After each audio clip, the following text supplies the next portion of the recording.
Boa tarde, eu sou Yuri Ribeiro e pode ir pro segundo e deixar rolar. Obrigado. Ah, sou eu que faço isso. Sou eu que faço isso. Aí, eu sou Yuri Ribeiro, eu sou autor, ator, eu sou apresentador, gosto de fazer poesia.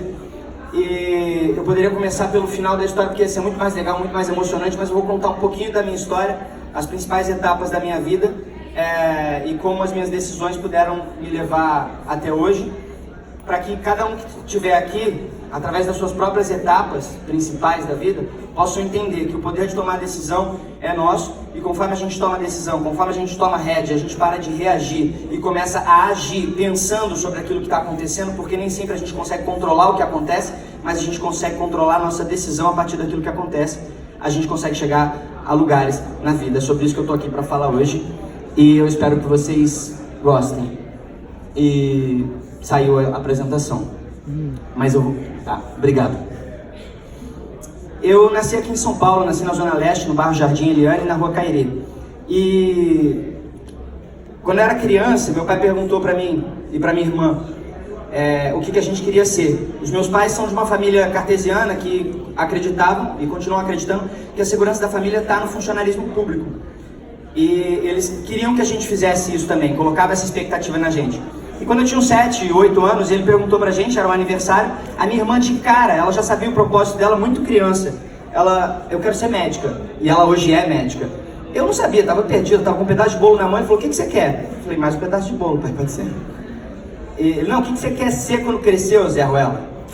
Eu quero ser jogador de futebol, ser astronauta, mas de um time fodão, pai, não fala palavrão. E aí...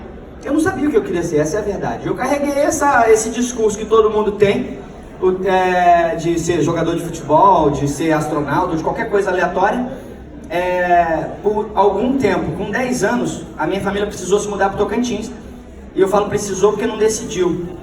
Precisou porque passou no concurso público. A causa é nobre, é importante, teve a segurança da família, mas precisou, não era necessariamente uma escolha. E a gente se mudou para o Tocantins, cheguei lá, família se ambientando com um novo trabalho, minha mãe se ambientando também, todo mundo. A minha irmã mais velha, certa de que queria fazer medicina, a mais nova já, com certeza, da pós-graduação, né? Cada vez a geração é mais rápida, né? Que tem que decidir, ou não, a adolescência está tardia hoje em dia. E eu, ainda sem saber o que eu queria. Mas na primeira escola que eu estudei lá, eu tive um contato com o teatro. E foi através de uma moça que trabalhava na casa dos meus pais. Ela me contou uma história de uma peça sobre drogas que ela tinha feito, e eu tinha que fazer um trabalho sobre drogas na escola. Eu reproduzi a história dela na escola, e a galera se amarrou, eu era protagonista, e ali eu senti o gostinho do teatro, o prazer de fazer teatro, e aos poucos eu estava descobrindo o meu propósito. Quando era adolescente, fiz um gap ali pra frente, quando era adolescente eu desejei muito fazer o que eu estou fazendo hoje. E eu entendi, hoje, fazendo isso, e quando eu estou no palco, que as coisas levam um tempo para acontecer. Primeiro elas acontecem aqui dentro da gente, aqui, e depois a gente consegue realizar nesse espaço. E com o tempo a gente vai aprendendo a fazer isso mais rápido, principalmente quando a gente entende realmente o nosso propósito, o nosso discurso, o que a gente está fazendo aqui na sociedade. Esse primeiro contato com o teatro, eu me apaixonei, fiquei cada vez mais apaixonado, só que eu não tinha coragem de falar isso para os meus pais. Porque querer fazer teatro no nosso país é sinistro, né? E os pais não querem que a gente faça, não é pela gente só, é por eles também, porque eles vão ficar preocupados, quem segura a conta no final são eles, ou não seguram, então é uma preocupação real. E eu carreguei esse desejo de fazer teatro até a 8ª série, e foi quando meu pai me perguntou, eu cada vez mais apaixonado por teatro, e aí, o que você quer fazer da vida? O que você decidiu ser? Eu falei, quero fazer teatro, pai. No auge da minha insegurança, eu falei pra ele. Ele falou, então, já que você não sabe o que você quer fazer da vida, eu falei, teatro, pai, então, já que você não sabe o que você quer fazer da vida, você vai fazer um curso técnico. A sua irmã sabe, ela quer medicina, e a gente vai garantir o sucesso dela no vestibular, de uma federal, e você tem que colocar alguma coisa na tua cabeça de vento, que pensa em fazer teatro, então, você vai fazer um curso técnico. E aí eu tinha que escolher entre os cursos técnicos que tinham na minha cidade. E de cara eu quero compartilhar uma coisa com vocês, que é importante a gente não negligenciar nenhuma oportunidade, não fechar os olhos para as portas que se abrem. Por mais que a gente não entenda no momento por que aquilo está acontecendo, lá na frente faz sentido. E faz. Se no final não fizer, vocês me falam, fez sentido nenhum, Yuri, tá? Mas eu fui procurar um curso que tivesse mais conexão com o que eu queria fazer, que era teatro. Aí eu pesquisei e vi na grade. É um curso que eu ia poder realizar eventos, eu ia ter contato com pessoas, eu ia falar no microfone, eu ia ser mestre de cerimônias, é um curso de eventos, técnico em eventos. Falei, pronto, tá decidido, quero fazer um curso de eventos. E aí minha mãe, maravilhosa, como toda mãe, fez o que ela achou que era melhor. Ela falou, filho, deixa que eu resolvo, eu faço sua inscrição e tudo que o filho quer que a mãe resolva, né? Ela decidiu me inscrever no curso que ia me preparar para a profissão do futuro. Informática. Tudo que eu não queria era ficar trancado dentro de uma sala, estudando MySQL, HTML, CSS, JavaScript. Eu não queria isso, eu não servia para isso. Alguém sabe o que é uma dessas coisas que eu falei agora? Se alguém souber, parabéns. Alguém sabe? Você domina? Você é da área? Não? Pois é, eu não sei, continuo não sabendo. Eu não queria fazer isso. Mas serviu para coisas muito importantes. Entrar na escola técnica. Só que antes de entrar, eu neguei essa possibilidade. Eu não queria fazer, falei, não vou fazer, não vou estudar. E aí meu pai percebeu isso e eu tô atrasado aqui atrás, ó. Só um pouquinho. Vou avançar aqui porque eu me perdi. Meu pai percebeu isso e ele me chamou para uma viagem. Ele me chamou para uma viagem, para uma conversinha de pai e filho, mas na verdade o que ele queria era me cobrar. E ele falou assim, eu vi que você não está estudando para passar na prova, porque eu tinha que fazer a prova para entrar na escola técnica. Se você não entrar, você vai para o estadual. Eu nem sei explicar para vocês qual o medo que eu tinha no estadual, mas eu tinha. Eu tenho vergonha de falar o medo que eu tinha. E aí, eu confesso a vocês que eu tinha me dedicado para não passar, mas o medo era tão grande que eu estudei exatas, era o peso maior, eu fui estudar exatas o máximo possível e consegui passar em 40º lugar. E lá estava eu, na escola técnica, feliz da vida. E aí as 3 coisas importantes de eu entrar naquela escola, a primeira delas foi... Eu descobri muito cedo que eu não queria. Eu não queria trabalhar com exatos, eu não queria trabalhar com informática. A segunda coisa foi que no caminho eu fui entendendo, já que eu sabia que eu queria fazer teatro, eu sabia o meu propósito, no caminho você vai encontrando as pessoas que vão te ajudar a construir essa história. E aí a gente montou o primeiro grupo de teatro da escola técnica. E a terceira eu falo mais na frente, eu vou focar agora nessa segunda. Com o primeiro grupo de teatro da escola técnica, a gente foi para Brasília, representando... Para onde eu aponto? Para cá ou para cá? Obrigado. A gente foi para Brasília representando a escola técnica com a peça Vindos das Bandas de Lá, em que eu vinha pela plateia com uma galera junto, cantando um trechinho assim: prepare o seu coração para as coisas que eu vou cantar. Eu venho lá do sertão, eu venho lá do sertão, eu vim das bandas de lá. Era Vindos das Bandas de Lá o nome da peça. Tinha mais umas 10 pessoas cantando junto, não dava pra perceber o quanto eu canto mal. E aí, ali eu tive mais certeza do meu propósito, porque eu arrepiei entrando naquele teatro em Brasília. E eu vi o quanto eu tinha prazer em fazer aquilo. Cada vez mais eu tinha certeza que eu queria fazer teatro. E voltando para a escola técnica, como eu tinha muita preocupação com o futuro, muito pela influência dos meus pais, a gente é treinado para isso, né? Estar preocupado com o futuro, por isso a gente está correndo o tempo todo, esquece de viver o tempo presente, olhar a paisagem e apreciar as pessoas que estão em volta e abraçar as pessoas. Eu falei, caramba, peraí, eu tenho que cuidar do meu futuro. E eu já estava estagiando na época, aí ganhava lá um dinheirinho por mês como estagiário. Lá em Palmas, Tocantins, o preço das coisas é bem diferente da realidade de São Paulo, gente. Então tinha um terreninho lá, eu falei, vou comprar um terreninho. Pô, investir no meu futuro, né? Eu vou ter terreninho, vou garantir meu futuro, tá tudo certo. O banco imobiliário tá aí para provar isso para mim que dá tudo certo. Eu comprei meu terreninho. Então agora estava com o futuro garantido, eu podia fazer teatro. Eu trabalhava, tudo bem que era com informática. Eu estudava, tudo bem que era com informática. Mas eu fazia teatro, então eu podia suportar isso por enquanto. E no final do curso na escola técnica, quando chegou no final do curso, eu vivi um dilema que era o seguinte. Eu queria muito me mudar para o Rio de Janeiro. Só que eu não tinha tempo para me mudar para o Rio de Janeiro. E apesar de ter família em São Paulo, não podia vir para cá porque eu sabia que eles iam me pentelhar para fazer o que eles queriam que eu fizesse. E eu estava numa fase em que eu estava entendendo que eu tinha que escolher viver o meu sonho, viver o que eu queria fazer. Então, por essa falta de tempo, eu precisei adiar um pouco a saída para o Rio de Janeiro. Eu falei, eu preciso trabalhar, eu preciso fazer dinheiro para conseguir me mudar para o Rio de Janeiro. E eu fui trabalhar numa floricultura, que era de uma amiga da minha mãe. E eu confesso a vocês que eu trabalhei lá muito mais pelo fato dela ser amiga da minha mãe do que pelos meus talentos gerenciais, que eu era gerente da floricultura. Mas a verdade é que eu faz tudo, eu fazia tudo. Eu construí uma cascata de pedra na floricultura, com o cascateiro, eu carregava a pedra para ele. E eu trabalhei nessa floricultura e ela é um exemplo de como é importante a gente ter um posicionamento de protagonista. Eu sei que esse termo, ser protagonista da própria vida, está muito batido. E muita gente já me questionou quando eu comecei a falar isso. Ah, mas ser protagonista. Tem gente que não nasceu para ser herói, tem gente que não nasceu para salvar o mundo, tem gente que eu falei, não é isso que eu estou falando. Ser protagonista é a gente fazer o melhor que a gente pode fazer com as ferramentas que a gente tem, enquanto a gente procura melhores ferramentas para fazer melhor ainda. Eu entendi isso lendo Cortella, essa frase é dele, não é minha. Eu entendi que isso é ser protagonista. E nessa floricultura, teve um belo Dia dos Namorados que foi um programa local, fazer uma promoção. Só que por um erro deles, eles marcaram 2 equipes técnicas em lugares diferentes, uma única apresentadora que foi para outra equipe. Ficaram sem apresentador aqui, sem repórter de rua. E eu falei, não, eles iam cancelar. Eu falei, não, mas ela não ia falar da promoção da loja? Ia. Eu falei, então deixa que eu falo, a âncora chama direto e eu faço aqui agora, eu falo da promoção. Eu queria, né, falar da promoção. Eu falo. Ali eu me coloquei em risco, eles aceitaram o risco. Vamos ver o que acontece, já estamos aqui, né, já tá com a equipe na rua. Eu fiz e deu certo. No dia seguinte, a dona do programa ligou na loja e falou, eu quero falar com o Yuri. Eu fiquei tenso na hora que eu quero falar com o Yuri, era a Rosana do programa.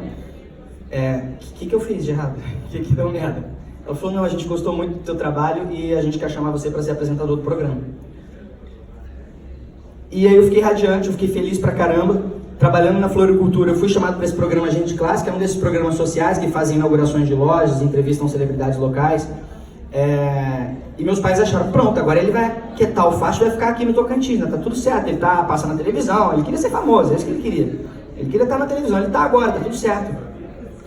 Só que não.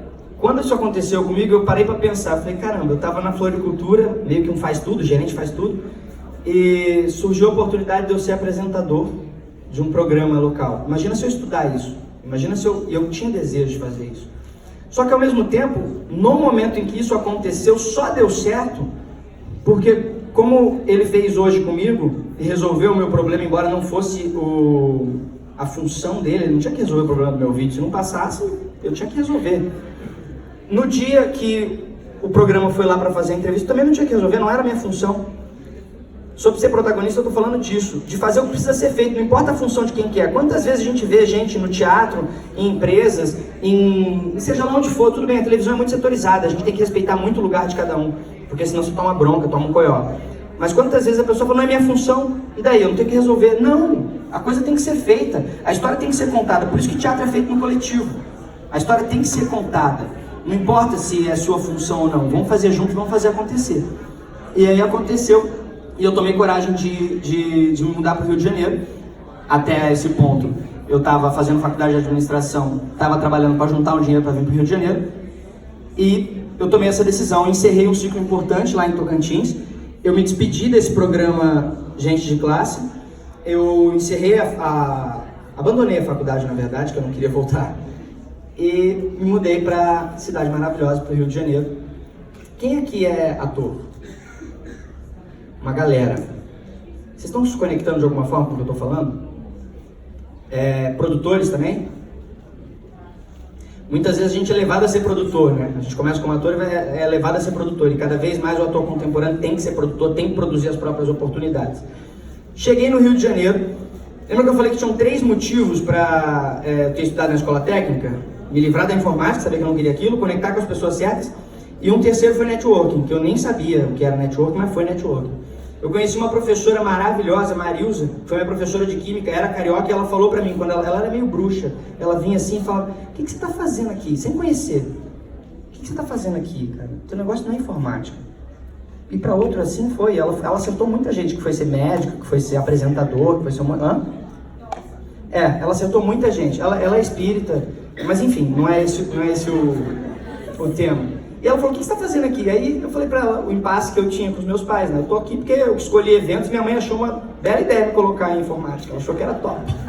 Ela achou que eu ia me preparar para a profissão do futuro, eu tô aqui me preparando, mas eu quero fazer teatro e quero ir pro Rio. Ela falou, o dia que você for para lá, se eu já tiver voltado, eu te recebo. E foi assim que aconteceu, as coisas não acontecem por acaso, eu estava lá por algum motivo. Ela me recebeu no Rio de Janeiro.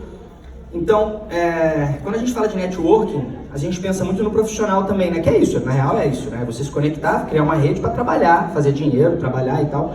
Mas o networking é relação, é contato, é relacionamento. E quando eu falo de relacionamento, criar relacionamento, é muito mais do que o protocolar. Claro que o protocolar também cumpre alguma coisa. Mas eu estou falando além da gente ir para o aniversário da pessoa, ou além da gente vir aqui na feira feia, e fazer uma foto e falar que foda, tal. Além disso, é a gente realmente tirar a cara do celular, olhar para quem está em volta da gente, parar para ouvir o que a pessoa tem para dizer e parar de pensar o que a gente vai falar depois que a pessoa terminar de falar. Porque hoje todo mundo tem muita opinião, todo mundo tem muita coisa para falar. Eu tô falando pra caralho aqui na frente. Só que quem tem ouvido é rei numa terra assim. Eu aprendo muita coisa ouvindo. Então a gente tem que ouvir, fazer relações de verdade com as pessoas.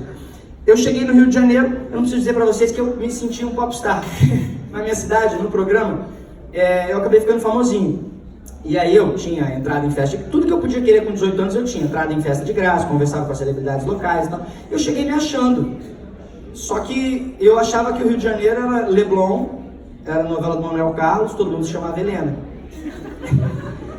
E eu descobri rápido que não era. Eu saí de popstar do Cerrado para mais um, fugindo de bala perdida no Rio de Janeiro, assim, rapidinho. Quando eu cheguei no Rio, a Marilza me explicou como é que eu deveria me comportar. Eu, em vez de ir pro Leblon, em vez de entrar numa novela do Manuel Carlos na vida real, em vez de me chamar Helena, eu descobri que eu não me chamava Helena, eu fui para Olaria. Olaria é um bairro afastado no Rio de Janeiro, é a zona norte do Rio de Janeiro. E para melhorar ainda a situação, na semana seguinte da minha chegada, tinha aquela gigantesca invasão do Morro do Alemão, que foi sinistra, mais na frente eu vou falar. Cheguei, a Marilza me explicou como eu deveria me comportar no Rio de Janeiro, me preparou. No dia seguinte eu fui pegar o ônibus para ir em busca do meu sonho, ir para Cal. Eu cheguei, ela explicou qual era, mas eu cheguei e fui perguntar ainda. Eu falava cantadinho, porque eu tinha um sotaque de interior. Minha família é muito mineira, apesar de ter nascido em São Paulo. Tinha um sotaque bem cantadinho. Eu cheguei, moço, dá licença, esse ônibus aqui ele passa em Laranjeiras, na Cal? Tá com ovo na boca, irmão? Oi? Eu falei, não, esse ônibus aqui ele passa em Laranjeiras. Fala alto, porra. Eu falei, esse ônibus passa em Laranjeiras? Ah, pensei que passa sim, senta aí que eu te aviso. Eu passei. Isso eu tô exagerando um pouco, mas é porque para mostrar para vocês como eu tava fragilizado. Eu tava ouvindo ele desse jeito. O carioca fala de um jeito mais jogado mesmo. Enquanto em alguns lugares a pessoa... Aí chega o garçom, pede um cafezinho. Vem um cafezinho, irmão. Valeu. É diferente. Então eu demorei a me acostumar com isso. Beleza, passei. Cheguei são e salvo em frente à Cal. Um pouco abalado com o cobrador. Mas quando eu cheguei na frente dessa escola, ela era sensacional. Cada degrau que eu ia subindo, eu ia lembrando o que eu tinha planejado, o que eu estava querendo para minha vida. Eu ia subindo cada degrau e pensando, caramba, eu vim de lá, do Tocantins, eu já era apresentador, fiz alguns cursinhos de teatro, eu tinha um plano na minha cabeça, eu vou chegar lá. Eu achava, sinceramente, gente, hoje eu vejo o quanto eu era imbecil. Eu achava, sinceramente, que era muito importante para a Cal me ter como aluno, porque eu me achava foda. E aí eu cheguei lá, eu vou contar a minha história e aí alguém que puder decidir vai me dar uma bolsa. E aí eu cheguei na recepcionista, acho que ela não estava num bom dia, ou eu não tive uma boa história. Contei a minha história para ela e ela falou assim, você tem noção de quantas pessoas chegam aqui na Cal para pedir bolsa? Conta uma história triste, fala que todo dia a Cal não dá bolsa. Ela falou, tá. E olha só, eu não sei se ela tinha estudado neurolinguística ou gatilhos mentais. Ela falou, olha só, a aula começa amanhã e se você não fizer a sua matrícula, você não assiste. Eu falei, não, tá, eu vou, o banco aqui, Banco do Brasil, onde é que pra que lado? Você fica com a minha mochila, por favor, que eu carregava a casa nas costas. Ela falou, não posso ficar com a tua mochila. Eu falei, por quê? Eu não sei o que tem aí dentro, cara. Tá maluco? Depois você disse que tinha um negócio aí dentro que não tem. E eu vou ser responsável? Eu não te conheço, você acabou de chegar. Eu era muito Zé Ruela mesmo, meu pai estava certo. Eu não tinha essa noção. E eu chorei na hora. Eu sou chorão, tá? Eu tô falando e tô quase chorando. Eu chorei na hora. E chorando eu fui buscar o dinheiro, chorando peguei o dinheiro, guardei na meia com medo enorme de ser assaltado no Rio de Janeiro. E não é nada disso, desse jeito que eu imaginava. É sinistro? É, mas São Paulo também tá foda. Mas, paguei a minha matrícula, então tudo estava caminhando, minha primeira meta estava batida. O legal com essa recepcionista é que eu tive a chance de transformar essa relação com ela. Eu podia ter ficado puto com ela, eu podia ter não olhado mais na cara dela, saído falando mal dela. Eu não estou falando mal dela agora. Eu estou falando sobre a minha percepção dela. Ela estava completamente correta. Talvez ela tenha sido um pouco protocolar demais, mas eu estava sensível demais também, então tá tudo certo. Com o tempo a gente foi transformando essa relação, a gente foi virando amigo, e no final do curso, um dia eu estava passando e ela falou: ei menino, vem aqui. Lembra o dia que você chegou aqui? Lembra aquele garoto chorão que chegou aqui? Olha o que está acontecendo contigo. Eu tinha feito alguns trabalhos de destaque na Cal, alguns trabalhos já fora da Cal. E quando ela falou isso, eu desabei de novo a chorar para ser ela e foi muito bom. Então eu aprendi que não dá pra gente guardar rancor, não dá pra... Às vezes a gente só tá num mau dia, só isso. É só um mau dia. A gente tem sempre uma segunda chance para ter uma primeira impressão. Depois que eu tinha feito minha matrícula, voltando lá no início, beleza, matrícula feita, eu descobri rápido que o dinheiro que eu planejava não ia dar para pagar tudo e a escola ainda ia a Cal. Então eu tinha que arrumar trabalho, comecei a distribuir currículo. Falei, o que ator faz, né, no Rio de Janeiro? Distribui currículo em loja, em shopping, e vai trabalhar em loja enquanto faz teatro. Eu distribuí, como eu morava relativamente perto do Norte Shopping, foi onde eu principalmente distribuí. Comecei a fazer uns bicos, garçom, estátua viva, tudo que vocês imaginarem, panfletagem, distribuindo e seguindo a vida no Rio de Janeiro, sabendo que o meu dinheiro ia acabar, que o dinheiro que eu tinha planejado não ia dar. Só que eu lembro lá atrás que eu falei da invasão do Morro do Alemão, logo na semana seguinte isso aconteceria, né, 15 dias depois, ali na minha chegada, logo de cara. E a Marilza ligou pra mim e falou assim: meu filho, que ela me tratava como filho, não tem como você voltar pra casa, é melhor você tem que ficar pelo menos aí uns 5 dias fora. Eu falei: não, mas eu preciso pelo menos pegar minhas coisas, que eu não... Vem rápido, que você chega tarde demais, vem logo, pega suas coisas, porque tá sinistra a situação aqui. Eu falei: tá. Eu não sabia pra onde eu ia ir, pra onde eu ia. E aí é ótimo. Não sabia pra onde eu ia. E aí eu tinha colegas já, muito rápido os colegas, mas eu tinha. E aí eu falei pra eles a situação. No Rio de Janeiro, quem vai pra cá sabe que muita gente não é do Rio de Janeiro. Muita gente é do Brasil inteiro. Então você se conecta, você encontra pessoas no caminho para ajudar a contar a tua história. E aí um amigo meu falou assim: relaxa, cai lá na casa da dona Elza, não se preocupa, vamos pra lá. Só que não podia receber visita, mas não podia dormir. Então, mas eu precisava dormir lá, então a gente tinha que fazer um plano. E aí durante esses dias, a gente ficava lá depois da Cal, ficava lá conversando, tal, dava um determinado momento, antes da dona Elza se recolher, eu saía. Aí quando ela dormia, eu voltava, aí eu dormia, aí eu acordava cedo e tocava a campainha, que eu tava chegando naquela hora, e ela que me recebia. Assim a gente fez algumas vezes, e essa repetição, isso que eu precisei fazer, me fez entender que estava realmente puxado, estava arriscado. Eu virava à noite e aí tinha que voltar para a olaria e acabava dormindo muito pouco, eu tinha que encontrar um lugar para ir. E enquanto eu procurava esse lugar para ir, uma casa para morar mais perto, uma amiga minha, aquela ali da setinha, que eu tinha conhecido em Palmas, fazendo uma peça que ela tinha levado, ela me chamou para assistir uma peça que ela fazia. E ali eu vi a oportunidade de me conectar com o pessoal do teatro. E aí eu falei: vamos embora, vou assistir a peça que uma amiga minha faz, então networking. Fui assistir a peça, no final da peça, quando acabou, eu não tinha, gente, o hábito de ir ao teatro. Na minha cidade não se fomentava isso, eu tinha ido muito pouco. Então eu fiquei sentado, sem saber se eu tinha que esperar lá fora para falar com ela, eu fiquei sentado um tempo. Quando eu vi, estavam recolhendo as coisas do palco, eu levantei, fui lá no palco ajudar a recolher as coisas e tal, não sei o que. Ela estava me apresentando, eu já estava ajudando a guardar cenário. Assim eu fui apresentado, assim eles foram vendo minha proatividade, que foi uma coisa que não foi pensada, foi só vivendo. E aí, olha como é que é a vida. No dia seguinte, o produtor dessa peça teve um problema com o técnico, o operador de som dele, que não poderia fazer que não poderia fazer não, que não fez, faltou. E aí o operador de luz teve que fazer as duas coisas ao mesmo tempo, que foi uma loucura. E aí ele perguntou pra ela, teu amigo faz som? Aí ela perguntou pra mim, você faz som? Eu falei, faço som. E aí eu me responsabilizei por fazer o som da peça. Eu tinha uma proposta de trabalho, que eu não sabia quanto eu ia ganhar, e ao mesmo tempo já tinha a resposta, um convite de uma das lojas para eu fazer a entrevista. Entreguei toda a documentação, e na mesma semana eu fui para as duas coisas. Então, eu não sabia o que eu tinha que fazer para operar som, mas eu ia descobrir. E eu fui para a entrevista da loja. E aí, beleza, eu tava já para tava tudo certo, era assinar, começar. Eu falei para ele, só tem uma coisinha. Eu vou trabalhar no teatro, né, sábado e domingo, eu preciso sair mais cedo. Mais uma vez eu provo pro meu pai que eu era Zé Ruela mesmo. Porque ele olhou pra mim e falou, você tem noção do que você tá me pedindo? Quando ele falou isso, eu parei pra pensar e eu entendi. No shopping tem loja que abre às 3 da tarde. Eu tava pedindo pra ele pra sair às 2, num dia que abre às 3. Um dia que a loja... Resumindo, eu tava falando pra ele assim, você me contrata pra eu não trabalhar pra você no dia que você mais precisar de mim? Aí eu tive que fazer mais uma escolha nesse momento. Eu tinha ido pro Rio de Janeiro pra fazer teatro. Então Yuri, foca no teatro. A loja ia me dar um salário muito maior, uma segurança muito maior. Mas o teatro ia me dar relacionamento, ia me dar oportunidades. E aí eu decidi fazer o teatro, só que é aquela história. Eu não sabia operação, não sabia o que era a operação de uma peça. Eu não tinha vivência no teatro o suficiente para isso.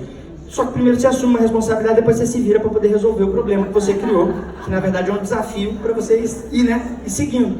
E aí eu falei, vou conversar com o técnico de luz, ele deve me ajudar. Ele era rabugento, ele estava certo, porque eu não era um técnico de teatro, então eu estava entrando num lugar que não me pertencia, mas eu precisava. E aí, alguma coisa amoleceu o coração dele, porque a primeira coisa que ele falou para mim assim, você sabe mexer? Eu falei, não, então no mestre você vai quebrar. Mas na sequência, ele falou pra mim, tem um fade in, fade out? Eu não sei, mas eu posso perguntar pra produção. Eu não sabia o que era, não só se não tinha. Aí ele falou, então pergunta. Eu perguntei. Aí ele falou, tem? Eu falei, tem fade in, fade out. Ele, ótimo. Tem DVD? Eu falei, não sei, eu vou perguntar. Eu falei, não, você, idiota, na sua casa. Aí eu falei, eu tenho. Eu falei, então é play, pause, próximo, e só isso, porque a trilha tá pronta. Fade in, fade out é entrada e saída com o som abaixando e levantando. Falei, ótimo, apresentei, fiz o meu trabalho, comecei ali eu estava começando a minha carreira como técnico de teatro, eu tinha vindo para ser ator, mas ótimo, aquilo me deu muita coisa. Uma delas, eu não tinha dinheiro para pagar para entrar em teatro, mas eu conhecia todos os técnicos, eu fui conhecendo cada vez mais, então eu fui aprendendo tudo de teatro com essa companhia, e aí eu podia assistir todas as peças também que estavam em cartaz, porque eu fui conhecendo cada teatro que eu ia fazendo amizade. Desculpa, gente. Tô me acostumando ainda com essa... Sim. E, beleza, eu tinha um trabalho, já estava começando meu trabalho como técnico de teatro, só que é aquela coisa, tinha que acontecer mais problema. Na verdade, eu achei era uma solução, só que veio disfarçada. Eu achei a casa perto da Cal, uma rua bem perto da Cal, de uma atriz que alugava quartos no apartamento dela. E na primeira noite foi um inferno, uma coceira louca que eu não sabia o que era, eu pegando fogo no corpo, eu levantei para pegar álcool e jogar em cima de mim naquele inferno, eu não sabia o que era, que eu achava que era mosquito. Mas aí eu sentei na cama, quando eu acordei, eu olhei assim, raposinha, sabe quando você tá raposinha ainda? Aí eu olhei para baixo, uma nuvem preta no pé. Tinha tanta pulga no meu pé que se eu saísse andando, eu pulava. E eu fui falar com ela, não foi muito... Com ela não teve como transformar a relação depois, sabe? Igual com a recepcionista. Eu fui falar com ela, falou, não, tinha pulga aqui não, você que trouxe. Não, nada a ver. Eu tinha que resolver aquela merda, desculpa. Eu tinha que resolver aquela questão. E eu fui pesquisar na internet, porque eu não ia pagar a detetização, não tinha nem condições para isso, nem sabia o que era, tinha medo até de pesquisar. Pesquisei produtos para isso, aí eu achei Budox, Barragem, Caltrim, um monte de... Eu juntei o arsenal e falei, vou acabar com isso. Neucid, que eu lembro que quando eu era criança minha mãe tinha colocado na cabeça para matar piolho. Vai matar pulga também essa coisa. Junta álcool e cravo, gente, excelente repelente. Álcool e cravo, deixa 24 horas, depois você usa como repelente, maravilhoso. Enfim, eu juntei tudo isso, coloquei, fiz uma chacina com as pulgas, acabei. Preocupado com os ovinhos, espalhei sal no chão e água e resolvi o assunto. Só que eu quase morri também, uma rinite alérgica terrível. Eu falei, tem que sair desse lugar, não tem jeito. Nessa época eu já estava com mais amizade, com mais relacionamento com os meus amigos da Cal. Tinham 2 garotas que toparam dividir apartamento comigo e eu fui morar com elas. Resolvida essa situação 2 meses depois das pulgas. E na mesma época essa companhia com quem eu trabalhei deu minha primeira oportunidade como ator. E aí eu vi a importante fazer aquela conexão lá atrás. Eles me chamaram para fazer essa peça aí, A Fuga dos Brinquedos.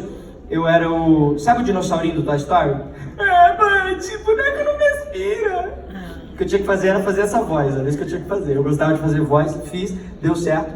Me deram a primeira oportunidade, segui trabalhando com eles, mas muito mais como técnico ainda.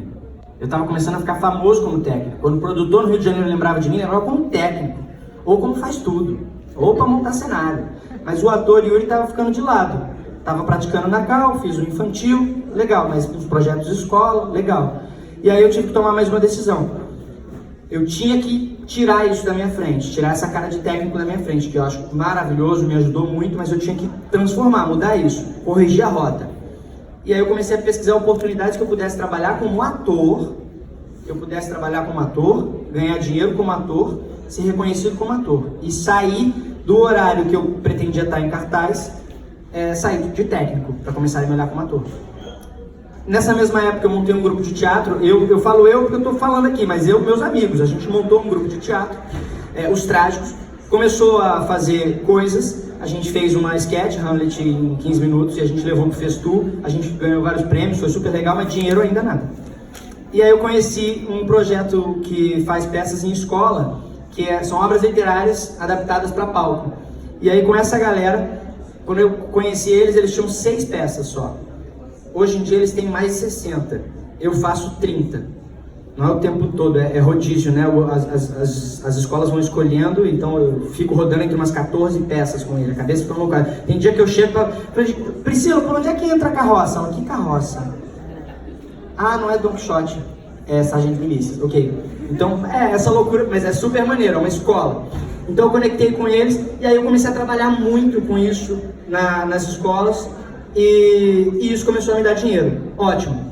Mas eu ainda tinha que encerrar um último trabalho como técnico, que é nessa peça da maravilhosa Alexandra Richter, Mínimo Anual de Qualidade de Vida. Eu tinha que encerrar essa etapa na minha vida. Eu já estava meio cansado até, mas eu ia cumprir essa última. Eu já estava ganhando dinheiro como ator, ganhando dinheiro para me sustentar, não é ganhar dinheiro. E fui fazer. E nessa noite que eu não esperava, aconteceu uma coisa que mudou. É um twist na vida, assim. Mudou muita coisa na minha vida. Eu conheci uma pessoa, que inclusive está segurando o celular ali, ó, que ia mudar a minha vida, não só pessoalmente, mas como profissionalmente também. Eu estava dando boa noite para as pessoas e entregando um quiz da peça que ia ser usado num sorteio durante a peça. E ela passou, eu dei boa noite para ela, e no momento do boa noite dela, ela passou assim, boa noite. No boa noite dela, eu tive certeza que eu queria dar bom dia para ela no dia seguinte. E como eu falei agora há pouco, eu ia mudar profissionalmente minha vida também. A gente se conheceu, na noite da estreia a gente foi comemorar, no meio da conversa a gente descobriu que era vizinho. E ela me ofereceu carona, que eu esperava dar umas 6 da manhã para ir de ônibus. Ela me ofereceu carona. E aí a gente foi junto, a gente dormiu junto, ou a gente não dormiu junto, se é que vocês entendem. E ali estava começando a nossa história. Só que eu não falei, a gente tem uma diferença de idade grande, ela tem 25 anos a mais que eu. E tudo que é diferente chama atenção, né? Chama muita atenção. E causa questões na cabeça das pessoas, até na nossa cabeça também. Então a primeira coisa que a gente tinha que fazer era entender a nossa cabeça, romper com o nosso preconceito. A gente estava feliz de se conhecer. Eu vou pular uma parte grande da história aqui, senão eu vou falar 2 horas só sobre isso. Mas eu vou pular para a parte em que a gente decide ficar junto e decide falar para as pessoas que a gente está junto. E aí a gente coloca a responsabilidade nas redes sociais, atualiza o status e fala foda-se. Fiquem sabendo. Aí quem quiser perguntar, pergunta. Resolver. Mas muitas coisas engraçadas aconteceram quando a gente decidiu contar para as pessoas. Coisas boas. O pai da Cláudia, que infelizmente hoje não está mais entre a gente, mas quando ela contou para ele, era o que mais importava, a família. Ele falou assim para ela, quando ela falou, eu tô namorando um rapaz mais novo. Ele falou, compra mais banana. Por que, pai? menino novo come muito. Não quero meus netos sem comida. Tá preocupado com os netos, não comigo, né? Era só para não faltar pros netos. E foi no humor, foi na graça. Minha mãe também, meu pai também, então tudo certo. Só que tem os vizinhos, a sociedade. E aí tinha uma vizinha nossa do primeiro andar, na GG, na General Osório, que a gente foi morar junto. General Glicério, foi o que eu disse, ela me corrigiu ele agora. Ela falava quando me encontrava, eu vi sua mãe. Minha mãe estava a 2.000 quilômetros de distância de Tocantins, ela não podia ter visto minha mãe teria me avisado se tivesse vindo. E quando encontrava também, seu filho me ajudou com a sacola, não sei o que lá. E aí a gente explicou umas 5 vezes, depois que viu que ela não queria entender, a gente não ia se esforçar mais para poder fazer ela entender que era aquilo. Se ela não queria, então tá bom. Só que tem gente que é desavisada. Ela era meio estranha mesmo, mas uma senhorinha no supermercado viu ela e o meu enteado mais velho. E aí ela falou isso, é tão lindo ver os filhos ajudando a mãe assim, você tem que agradecer. Aí a Cláudia, é verdade, é lindo mesmo. Eu, deu um beijo nela. Aí a velha ficou olhando assim, ela deve estar até hoje lá, cravada no chão, tentando entender. Acho que ela desdobrou a alma, foi embora na hora. Enfim, várias outras coisas aconteceram e uma delas, que foi bem desagradável, foi um segurança na saída de uma balada que falou, olha a coroa bancando o garotão. E aí quando ele falou isso, eu parti pra porrada com ele, a gente rolou no chão, e aí a gente entrou num táxi, quando tava dentro do táxi eu falei pra Cláudia, matei ele. Mentalmente, tá? Porque isso tudo aconteceu mentalmente. Eu faço digressões, aliás, é uma sugestão que eu faço, matem pessoas mentalmente, que ajuda nas relações. Às vezes você tem vontade de agredir, que as pessoas são agressivas, mas é importante você não ser, principalmente se não é da sua essência, não é mesmo, pelo menos não da minha essência física, no mundo real, aqui dentro às vezes, até escrevo. Mas passou, beleza, ali esse problema foi resolvido porque a gente já estava altinho, a gente falou um pouco sobre isso, passou. Mas um que eu agradeço mesmo, de verdade, foi um garçom, que eu não vou falar o lugar, na Gávea, no Brasil, falei, ai meu Deus. A gente estava casal, só nós dois, eu e ela, a noite toda, era claro que a gente era um casal. E aí no final, na hora de pedir a conta, eu pedi, ele veio com a maquininha, eu fiz isso pra ele veio com a maquininha e falou, débito ou crédito, senhora? E eu tinha entregue o meu cartão na mão dele. Aquela noite, hoje em dia eu nunca mais paguei, que eu traumatizei. Mentira. Naquela noite eu ia pagar, era por algum motivo, não sei.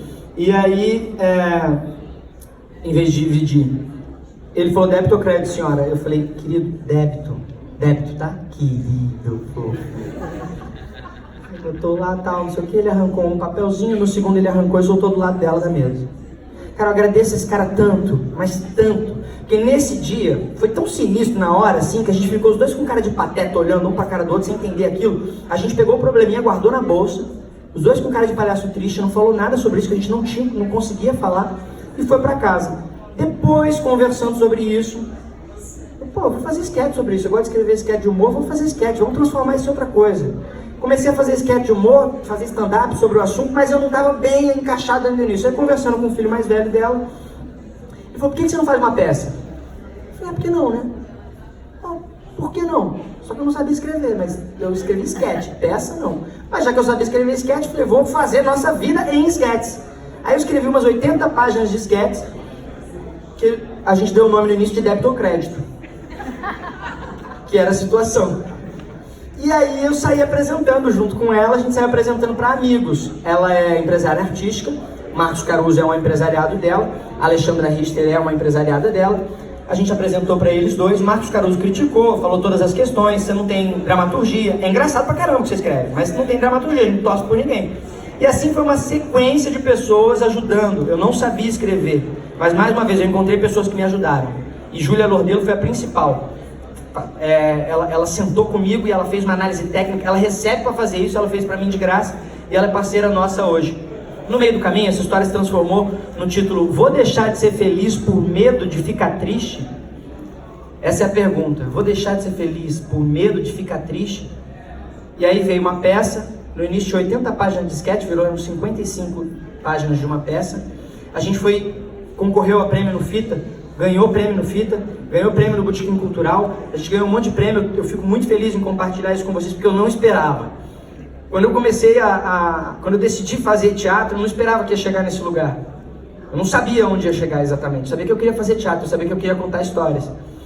E A nossa peça ganhou um monte de prêmio, a gente desdobrou ela em outros produtos, digamos assim. Virou um livro, o livro Vou Deixar de Ser Feliz por Medo de Ficar Triste. A gente conta a história real. No livro eu faço questão de mostrar que meu pai não é babaca, igual ele é na peça, porque aí eu aprendi que dramaturgia é uma coisa e vida real é outra. Então tem as duas coisas, tem vida real. Como foi difícil, como foi desafiador realizar esse projeto, como foi, a gente teve que encontrar parceiro certo para fazer network, apresentar projeto. E aí a gente fez livro, fez caneca, fez imã e hoje a gente está negociando série e filme. Por isso que eu estou contando essa história, estou muito feliz com isso. E eu quero encerrar, eu quero não, né, mas está acabando já o nosso papo, lembrando umas coisas que são importantes pra gente na trajetória, que eu fui descobrindo no caminho. Acho que eu tenho que apertar mais um botãozinho, que tem uma música climática pra gente. Ou não? Não. O que eu fiz de errado? Não tem problema, mas se começar eu vou ficar feliz também. Mas eu fui aprendendo na trajetória que é importante a gente não pular etapas e aproveitar cada momento como se fosse único. Então, viver o momento presente, olhar para quem está do lado, abraçar realmente, que abraçar cura, abraçar faz a gente recarregar as energias.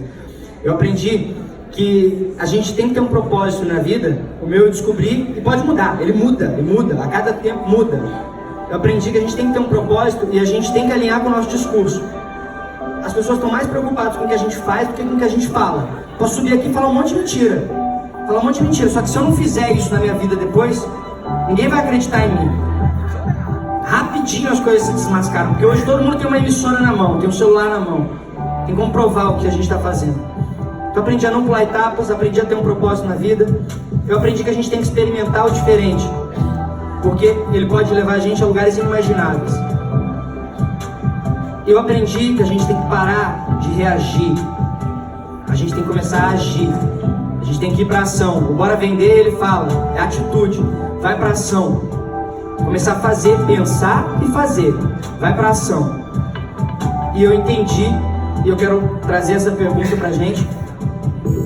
Ser feliz ou ficar com medo? Tá passando um vídeo aqui que é de algumas coisas que a gente realizou com a peça. Mas ser feliz ou ficar com medo? Com medo, o medo pode paralisar, mas o medo também pode fazer você realizar. Se você parar para pensar, o cérebro é um resolvedor de problemas. Então quando você coloca um desafio para ele resolver, ele quer te fazer feliz, o cérebro quer fazer a gente feliz. Só que se a gente agir, a gente ir para frente, agir, fazer. Se eu ficasse com medo lá atrás, eu não tinha nem saído do Tocantins. Eu não tinha, porque eu não sabia exatamente como as coisas iam acontecer. E simplesmente elas aconteceram porque eu acreditei que era possível de alguma forma. E eu era inocente o suficiente para acreditar. E aí eu comecei a achar caminhos para fazer. Eu quero encerrar perguntando para vocês, na verdade, alguém aqui já deixou de ser feliz por medo de ficar triste?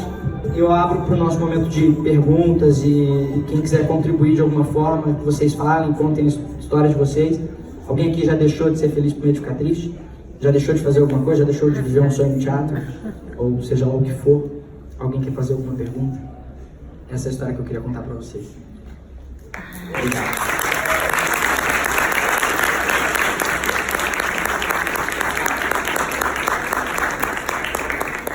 Precisa dizer alguma coisa desse cara aqui? Jovem, talentoso, que acredita, corajoso, esperançoso. Ele não é do verbo esperar, não, tá? Do verbo esperançar. Então, Fefa, vem. Obrigado pela sua presença. Obrigado pelas suas palavras. Passar para essa galera que sedenta disso, que vive isso. Muitos de nós vivemos isso. Perguntas? Perguntas. Não tem. Desculpa, amor. Perdão, me perdoa. Pessoal, eu queria dizer que tá